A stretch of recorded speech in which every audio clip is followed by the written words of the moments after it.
안녕하세요. 테크그레이드 꿀한지 PD입니다. 지난 8월부터 11월까지 연이어 대여급 스마트폰이 계속 출시되면서 스마트폰 시장에 대한 뜨거운 관심이 계속되고 있습니다. LG전자도 이런 분위기 속에서 보급형 스마트폰 LG Q51을 출시했습니다. 지난 10월 28일에 말이죠. 첩보 작전을 방불케 하는 조용한 출시라는 생각이 들기도 하는데 어떤 모습을 가지고 있고 어느 정도 성능을 보여주는지 스마트폰 시장에서 정말 경쟁력이 있을지 파헤쳐 보겠습니다. 보급형 스마트폰일수록 케이스나 필름의 종류가 제한적이고 바로바로 구매하는 게 어려울 수 있는데 LG Q51은 다행스럽게도 케이스와 필름이 기본 구성품으로 포함되어 있습니다. 그리고 USB-A to USB-C 케이블과 10W 충전이 가능한 전원 어댑터, 유선 번들 이어폰이 포함되어 있습니다. 스마트폰의 첫인상을 좌우하는 디자인은 보급형이지만 싼 티가 나지는 않습니다. 정말 다행스러운 일입니다. Q51은 실키 화이트와 실키 레드 두 가지 색상이 있는데 제가 가지고 있는 것은 실키 레드입니다. 후면은 무광으로 처리를 했고 빛이 있을 때 바라보는 방향에 따라서 색상이 다르게 보이는 디자인을 적용했습니다. 색상만 보면 유광을 적용한 Q9이나 무광을 선택한 Q52나 레드 색상은 정말 잘 뽑았습니다. 단지 무광임에도 불구하고 다른 무광 스마트폰들에 비해서 지문이 잘 묻어나는 편입니다. 카메라 모양은 이제는 익숙해진 형태라서 평범해 보입니다. 크기는 가로 76.7mm, 세로 165mm인데 크기를 가늠하기 위해서 최근에 출시된 아이폰 12와 갤럭시 S20 FE를 함께 보면 이 정도 크기가 됩니다. 두께는 측정해보면 8.38mm가 나오고 카툭티가 있는 부분은 10.07mm가 나옵니다. 무게까지 알아보면 저울에서 190g이 나오고 손에 들어보면 무겁지는 않지만 가볍다는 생각도 들지 않는 그냥 평범한 수준입니다. 요즘 워낙 무게가 많이 올라가다 보니까 그런 경향도 있기는 한데 6.6인치 디스플레이에 190g이니까 그냥 평균적인 수준이다 라고 할 수 있는 거죠.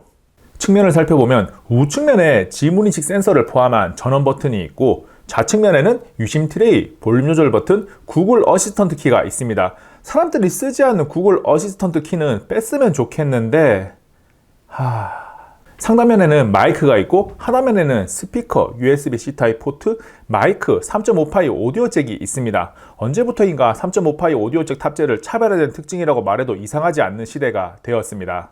전면을 보면 6.6인치 LCD 디스플레이를 만날 수 있는데 상단과 좌우 측면 베젤은 가격을 감안해서 보면 이해할 수 있는 수준인데 하단은 많이 두껍습니다. 요즘은 보급형도 베젤을 점점 얇게 만드는 추세인데 Q52는 변함없는 모습을 보여줍니다. 유튜브 영상을 켜서 보고 있으면 디스플레이 자체는 뭔가를 보는데 문제없는 수준이라는 것을 알 수 있는데 해상도가 1600곱하기720의 HD 플러스급으로 분명히 FHD 이상의 해상도에 익숙해진 분들에게는 차이가 느껴질 겁니다.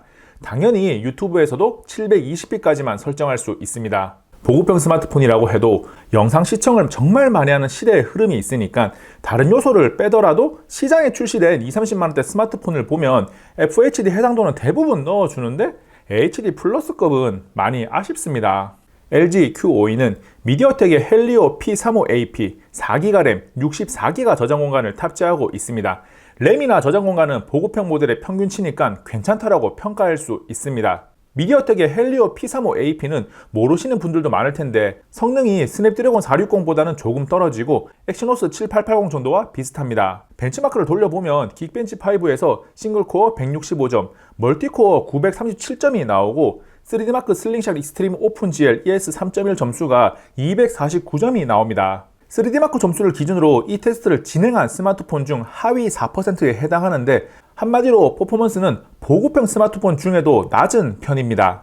실제 체감 성능을 보여드리기 위해서 배틀그라운드 모바일과 리그 오브 레전드 와일드 리프트를 해봤습니다. 배그 모바일을 먼저 도전했고 로딩 시간을 리얼타임으로 다 보여드리려고 했으나 1분 50초 정도로 많이 걸려서 잘라냈습니다. 화면 설정에 들어가 보면 밸런스 화질에 중 FPS까지 설정할 수 있고 밀타 파워 팀 데스매치에서 게임을 해봤는데 중간중간 화면이 끊기고 반응 속도가 느려서 배그 모바일이 돌아가긴 하지만 제대로 할 수 없습니다. 이어서 배그 모바일보다는 상대적으로 요구 스펙이 낮은 리그 오브 레전드 와일드 리프트를 켜보면 로딩에 40초 정도 걸렸고 그래픽 설정을 보면 그림자 품질을 제외하고는 높은 설정을 지원하지 않습니다.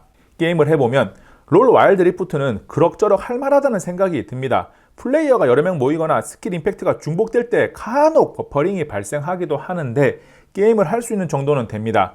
물론 쾌적하게 할 수 있는 상태는 아니고 가볍게 즐길 수 있습니다.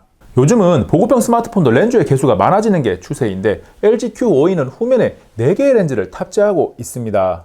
4800만화소 메인, 800만화소 광각, 500만화소 심도용, 200만화소 접사용 렌즈로 구성되어 있어서 광학식 기준 2가지 화각으로 촬영이 가능하고 사진과 영상 모두 디지털 4배중까지 촬영할 수 있습니다. 카메라가 구색은 잘 갖추고 있어서 심도용 렌즈를 이용하는 인물 모두, 접사 렌즈를 이용하는 접사 사진까지 촬영이 가능해서 다양성을 준 것은 좋아요. 그런데 촬영된 결과물의 퀄리티는 보장하지 못합니다. 30만원대 스마트폰에서 카메라 성능까지 좋기를 바라는 것은 욕심이긴 하니까 조금 내려놓고 바라보면 기록용이나 SNS에 업로드하는 정도로는 사용할 수 있습니다. 물론 사진 촬영 후 바로 결과물을 확인하는 과정이 다소 느려서 답답할 수 있고 접사 촬영이 가능하다고 하지만 신기하게 접사 촬영이 가능하네? 라는 정도지 만족할 만한 사진을 얻기는 힘들어요. 접사 렌즈가 보급형 스마트폰에서 촬영할 수 있는 다른 환경을 하나라도 더 만들었다는 점에서는 칭찬할 만한 요소이기도 합니다. 1300만화소 전면 카메라 역시 후면과 마찬가지로 보급형이라는 기준으로 기록용, SNS 업로드용 정도로 사용할 수 있는 수준이라고 판단했고 사진의 퀄리티는 다소 많이 떨어지는 편입니다. 카메라에서 특이하게 듀얼 LED 플래시를 사용해서 손전등을 켜보면 정말 밝아요. 그래서 어두운 곳에서 플래시를 이용한 사진을 촬영해보면 그럭저럭 쓸만합니다. 저에게 LG Q52의 장점을 무조건 말해야 한다고 한다면 색감과 플래시를 이야기하겠습니다. LG Q52는 모노 스피커를 탑재하고 있고 음악을 들어보면 정말 구려요. 보급형 기준으로 봐도 그냥 안 쓰는 게 좋을 것 같은데 의외로 유선 번들 이어폰을 꽂아서 사용해보면 기대 이상으로 들을만 합니다. 뛰어난 품질은 아니지만 그냥 영상 시청하면서 무리 없이 소리를 들을 수 있는 수준은 됩니다. 그 밖의 요소로 LGPA 사용할 수 있고 10W 충전이 가능한 4000mAh 배터리를 탑재하고 있습니다. 그리고 LG가 사랑하는 밀스펙도 통과했습니다. 우리는 보급형 스마트폰을 두고 이런 이야기를 많이 합니다. 학생폰이다, 효도폰이다. 경제적인 관점에서 조금 더 저렴한 보급형 스마트폰을 구매하는 것이 분명히 좋은 선택이 될 수 있습니다. 하지만 우리 부모님들이나 우리의 아이들도 비용을 들인 만큼의 값어치를 하는 스마트폰을 사용하고 싶을 거예요. LG Q52는 그런 관점에서는 물음표가 붙긴 합니다. 이번 영상은 여기까지. 다음에 또 만나요. 안녕. 잠깐만!